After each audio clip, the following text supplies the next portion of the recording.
9ನೇ ತರಗತಿಯಲ್ಲಿ ವ್ಯಾಸಂಗ ಮಾಡುತ್ತಿದ್ದೇನೆ. ನನ್ನ ಹೆಸರು ಚಿರು, ತುಮಕೂರು ಜಿಲ್ಲೆ ಚಿಕ್ಕಂಜನಹಳ್ಳಿ ತಾಲೂಕು ಮೊರಾರ್ಜಿ ದೇಸಾಯಿ ವಸತಿ ಶಾಲೆ 9ನೇ ತರಗತಿಯಲ್ಲಿ ವ್ಯಾಸಂಗ ಮಾಡುತ್ತಿದ್ದೇನೆ. ನಾವು ಮಾಡಿರೋ ಪ್ರೋಟೋಟೈಪ್ ಹೆಸರು ಹಾಸ್ಪಿಟಲ್ ಸಿಸ್ಟಮ್ ಅಂತ. ಇದರಿಂದ ಏನ್ ಯೂಸ್ ಆಗುತ್ತೆ ಅಂದ್ರೆ, ಹಾಸ್ಪಿಟಲ್ ಅಲ್ಲಿ ತುಂಬಾ ಗಲಾಟೆ ಆಗಿರುತ್ತೆ. ಮತ್ತೆ ಆ ಗಲಾಟೆನೂ ಬಿಟ್ಟು ಇನ್ನು ಆಂಬುಲೆನ್ಸ್ ಅಲ್ಲಿ ಸೈರನ್ ಆನ್ ಮಾಡ್ಕೊಂಡು ಬರ್ತಾ ಇರ್ತಾರೆ. ಅದರಿಂದ ಪೇಷಂಟ್ಗಳಿಗೆ ತುಂಬಾ ಪ್ರಾಬ್ಲಮ್ ಆಗುತ್ತೆ, ತುಂಬಾ ಡಿಸ್ಟರ್ಬ್ ಆಗುತ್ತೆ. ಅದರಿಂದ ಈ ಸಿಸ್ಟಮ್ ನ ಮಾಡಿದೀವಿ. ಇದಕ್ಕೆ ಯಾವ ಕಾಂಪೊನೆಂಟ್ಸ್ ಯೂಸ್ ಮಾಡಿದೀವಿ ಅಂತ ನಮ್ಮ ಫ್ರೆಂಡ್ಸ್ ಹೇಳ್ತಾರೆ. ಇದರಲ್ಲಿ ನಾವು ಯೂಸ್ ಮಾಡಿದ ಕಾಂಪೊನೆಂಟ್ಸ್ ಆರ್ಡಿನೋ ಏನೋ, ಸೌಂಡ್ ಸೆನ್ಸರ್ ಮತ್ತೆ SW ಬ್ಯಾಟರಿಯನ್ನು ಯೂಸ್ ಮಾಡಿದ್ದೀವಿ.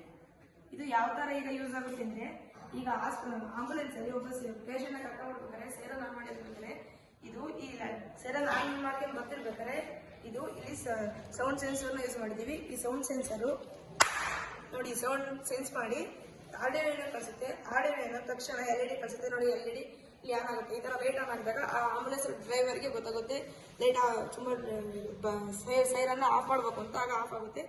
ಆಗ ಈ ಹಾಸ್ಪಿಟಲ್ ಇಂದ ತುಂಬಾ ಸೈಲೆಂಟ್ ನ ನಾವು ಕಾಪಾಡ್ಕೊಬಹುದು. ಇದರಿಂದ ಹಾಗೆ ಹಾಸ್ಪಿಟಲ್ಗಳಲ್ಲಿ ಜಾಸ್ತಿ ಪೇಷಂಟ್ಗಳಿಗೆ ಡಿಸ್ಟರ್ಬ್ ಆಗಲ್ಲ. ಇದನ್ನು ಮಾಡೋಕೆ ನಮಗೆ ಅವಕಾಶ ಕೊಟ್ಟಂತ ನೀತಿ ಆಯೋಗಕ್ಕೆ ಧನ್ಯವಾದಗಳು.